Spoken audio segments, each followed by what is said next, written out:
बिस्मिल्लाहिर्रहमानिर्रहीम। अस्सलाम वालेकुम dear students. Exercise 5.4 question number 2 factorise करना है हमें क्यूबिक पोलिनोमियल को फैक्टर थ्योरम की मदद से। आ जाए इसको फैक्टराइज करते हैं। फर्स्ट ऑफ ऑल हम इस जो गिवन पोलिनोमियल है इसे पी ऑफ एक्स का नाम दे देते हैं। नाम देने के बाद अब हम यहाँ पे दो वैल्यू स्पेसिफाई करेंगे। एक इस वैल्यू को पी कहेंगे और यहाँ पे जो लीडिंग कोफिशेंट है एक्स क्यूब के साथ जो कांस्टेंट है जो कि हमें 1 है तो हम इसे क्यूब का नाम देंगे। और फिर उसके बाद जो पी आपने 40 जिसे कहा है 40 के मल्टीपल ढूंढें कि किन किन नंबरों को मल्टीप्लाई करने से 40 आता है। फर्स्ट ऑफ ऑल आप 1 को देखें, 1 को 40 से मल्टीप्लाई करें तो 40 आता है, हमने 1 ले लिया। फिर उसके बाद 2 को 20 से मल्टीप्लाई करें 40 आता है। फिर 4 को 3 को जिससे भी मल्टीप्लाई करेंगे 40 नहीं आएगा। 4 10 4 ज़ा 40 होता है, 8 5 ज़ा 40 होता है, 8 5 8 ज़ा 40 होता है, 10 4 ज़ा 40 होता है, 20 2 ज़ा 40 होता है, उसके बाद 41 ज़ा 40 होता है। ठीक है, तो अब इसके अलावा यहाँ मैंने कुछ नंबर छोड़े, मसलन यहाँ पे 6 छोड़ा, 7 छोड़ा। 6 को आप जिससे भी मल्टीप्लाई करेंगे एग्जैक्ट 40 नहीं आता। ठीक है, 7 को जिस नंबर से मल्टीप्लाई करेंगे वो 40 कंप्लीट नंबर नहीं देगा आपको। उसके अलावा 9 आपको किसी से भी मल्टीप्लाई करें 40 नहीं आएगा। इसी तरह 11 12 13 14 15 अप टू 19 ये नंबर आपको 40 नहीं देंगे। 20 से लेके आगे 21 22 23 अप टू 39 तक जिन नंबरों को इनको भी किसी भी नंबर से मल्टीप्लाई करेंगे तो ये नहीं देंगे। ठीक है जी, तो जो नंबर आपको 40 दे सकते थे वो मैंने लिखे, उन तमाम के साथ प्लस भी मौजूद है और माइनस भी। इसके अलावा लीडिंग कोफिशिएंट 1 है तो 1 का पॉसिबल फैक्टर 1 क्रॉस 1 ही होता है। सो इट मीन्स दैट आप 1 ही लिखेंगे। तो तमाम जो इसके कंप्लीट फैक्टर्स हैं वो फैक्टर कौन से हैं? 1 2 3 4 5 6 7 और 8। आपके पास 8 फैक्टर आ चुके हैं। ठीक है, ये प्लस माइनस 1 है तो ये भी प्लस माइनस सिमिलर है। सो एक ही बार हम इसको काउंट करेंगे। ठीक है, अब हमने क्या करना है, अब हमने इसके फैक्टर ढूंढने हैं। ठीक है, इसकी पावर 3 है, इसके फैक्टर भी 3 ही होंगे। ठीक है, मैक्सिमम फैक्टर्स 3 होंगे। अब हमने इन तमाम वैल्यूज़ को बारी बारी जस्टिफाई करना है इस पोलिनोमियल के अंदर पुट करके। तो जब हमारे 3 फैक्टर पूरे हो जाएंगे उसके बाद नेक्स्ट जो फैक्टर हैं वो हम जस्टिफाई नहीं करेंगे, अंडरस्टूड है कि वो सेटिस्फाई नहीं करेंगे। ठीक है, +1 सबसे पहले हम x की वैल्यू 1 लेंगे, फिर -1, इसी तरह फिर 2 लेंगे, फिर -2। चले आज स्टार्ट करते हैं। x की वैल्यू फर्स्ट ऑफ ऑल 1 ले लेते हैं। जब आप 1 लेंगे तो x की प्लेस पे आप 1 लिखिए। यहाँ पे थ्रू आउट आपने पोलिनोमियल में x की प्लेस पे 1 का क्यूब -1 का स्केयर -22 इंटू 1 +40। फिर आपने इन्हें कैलकुलेट किया, 1 का क्यूब 1, 1 का स्केयर 1 और -22 इंटू 1 -22 और +40। अब हमने इनको ऐड किया। ऐड करने के बाद हमारे पास रिजल्ट आया 18 नॉट इक्वल टू 0। इसने रिजल्ट हमें 0 नहीं दिया। अगर कोई वैल्यू हमें पुट करने के बाद रिजल्ट 0 देगी तो हम उसे पी ऑफ एक्स का रूट मानेंगे, अदरवाइज नहीं मानेंगे। इसने 18 दिया है, 0 नहीं दिया। सो एक्स इज इक्वल टू 1 जो है इसने 0 रिजल्ट प्रोड्यूस नहीं किया। सो ये इसका रूट नहीं है। X is equal to 1 is not a root of p of x. अगर ये रूट नहीं है तो 1 को लेफ्ट साइड पे मूव करवाएंगे तो x -1 हो जाएगा। ठीक है, x -1। जब आप x इज इक्वल टू 1 लिखते हो तो तब लिखते हो कि ये रूट है या रूट नहीं है। लेकिन जब आप इसे इस फॉर्म में लिखते हो, 1 को इस तरफ शिफ्ट कर लेते हो, तब लिखते हो फैक्टर है या नहीं है। अगर कोई वैल्यू रूट नहीं होती तो फैक्टर नहीं होती। तो x इज इक्वल टू 1 अगर रूट नहीं है तो x -1 फिर फैक्टर भी नहीं है। अब आप आ जाएँ x इज इक्वल टू -1 पे।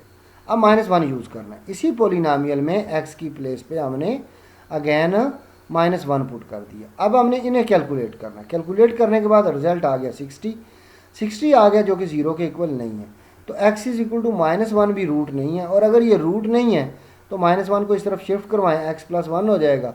तो x +1 जो है फिर वो फैक्टर भी नहीं होगा। ठीक है, अब हमने चले जाना है इस +2 पे और ये कीमत हमने यूज़ करनी है इसी पी ऑफ एक्स में। अगेन आ जाए, x की प्लेस पे हम 2 यूज़ करेंगे। जब 2 यूज़ करेंगे तो फॉर्म कुछ इस तरह की सामने आएगी।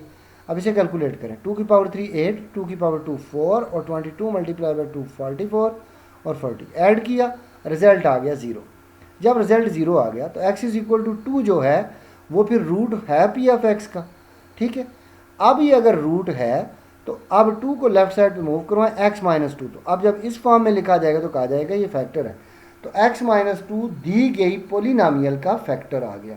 एक फैक्टर हमारे पास आ चुका है x माइनस 2। अब हमने मजीद प्रोसीड करना है, x is equal to minus 2। अब माइनस 2 पुट करेंगे। अब हमने जब x की प्लेस पे माइनस 2 यूज़ किया तो उसके बाद हमने इसे कैलकुलेट करना है। कैलकुलेट करने के बाद माइनस 72 आ रहा है। ये वैल्यू भी हमारा क्या है, रूट नहीं है। और अगर ये रूट नहीं है तो इसे लेफ्ट साइड पे मूव करवाने के बाद x प्लस 2 की फॉर्म बनती है। अब हम इसे लिखेंगे ये फैक्टर भी नहीं है। नेक्स्ट आ जाए, 2 के बाद था 4, तो 4 पुट करते हैं उसी पोलिनोमियल में x की प्लेस पे। x की प्लेस पे इसे यूज़ किया। यूज़ करने के बाद हम इसे कैलकुलेट करेंगे। कैलकुलेट करने के बाद रिजल्ट आ गया 0। तो अब ये वैल्यू क्या हो गई है, फैक्टर हो गई है। ठीक है, x is equal to 4 is a root of p of x। So x minus 4, ये 4 इस तरफ लेफ्ट साइड पे मूव करवाएं तो अब ये फैक्टर हो गया। तो अब ये फैक्टर है इसका। ठीक है, अब माइनस 4 की बारी है।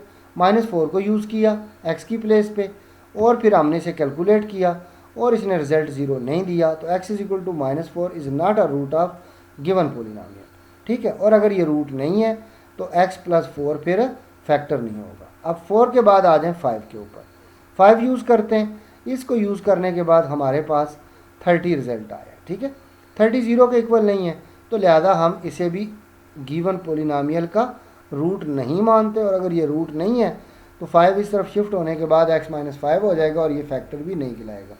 तो इस पेज पे हमें अभी तक 2 वैल्यूज़ जो हैं वो मिली हैं जो फैक्टर बनी हैं, एक x माइनस 2, एक x माइनस 4, जिन्हें आप जहन में रखेंगे कि x माइनस 2 और x माइनस 4 फैक्टर बन चुके हैं।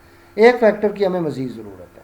अब हमने x की लास्ट क्या पुट किया था हमने 5, तो अब x is equal to minus 5 use करना है।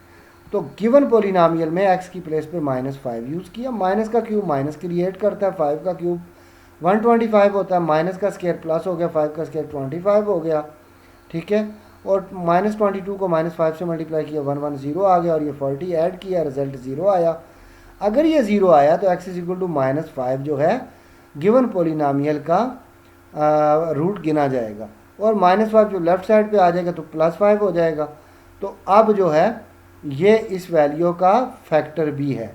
अच्छा, अब माइनस 5 के बाद आगे देखें, आपको मज़ीद भी मिलेंगे। हमने क्या लिखा हुआ था 5 के बाद, लिखा हुआ था 8 भी लिखा हुआ था, उसके बाद 10 भी लिखा हुआ था, 20 भी लिखा हुआ था, 40 भी लिखा। अब हमारे पास चूँकि 3 फैक्टर पूरे हो गए हैं इसलिए अब उन वैल्यूज़ को जस्टिफाई नहीं करना, हमें ज़रूरत नहीं रही। क्यों? अंडरस्टूड है कि अब अगर उन वैल्यूज़ को हम अपने क्वेश्चन में अपनी दी की पोलिनोमियल में पुट करेंगे तो वो उनको सेटिस्फाई यकीनन नहीं करेंगे। बस 3 फैक्टर सेटिस्फाई करने थे उन वैल्यूज़ में से जो हमने फैक्टर बनाए थे। ठीक है, और वो 3 वैल्यूज़ हमारे सामने आ चुकी हैं। 2 हमने प्रीवियस पेज पे देखी हैं, यहाँ पे x माइनस 2 और x माइनस 4। ठीक है, तो अब एक नई भी आ गई हमारे सामने। तो अब हमारा जो क्वेश्चन था उसके 3 फैक्टर हम लिख देते हैं। एक था x माइनस 2, एक x माइनस 4 और एक अभी अभी आया हमारे पास x प्लस 5। ठीक है, तो अब हमारे इस क्वेश्चन के ये फैक्टर बनते थे। अगर हम इन 2 वैल्यूज़ को मल्टीप्लाई करें, इसके रिजल्ट को x प्लस 5 से मल्टीप्लाई करें, अगैन हमारे पास ये वाली वैल्यू वापस आ जाएगी।